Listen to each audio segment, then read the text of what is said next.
Are you tired of the navigation bar taking up precious screen space on your Android phone?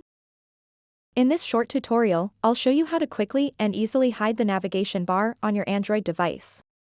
So make sure to watch this video until the very end to understand the tutorial properly. To get started, open up the Settings app on your Android phone, scroll down a bit, and tap Display. After that, scroll down until you see an option called Navigation Bar. Once you've found it, tap on it. So now, if you have set the navigation type to buttons, you need to change it to swipe gestures. Once you've selected swipe gestures, the navigation bar will disappear. However, you now have to navigate your Android device using swipe gestures, which you might have to get used to. You can also tap the More Options button to change between different swipe gestures options. So that wraps up this tutorial.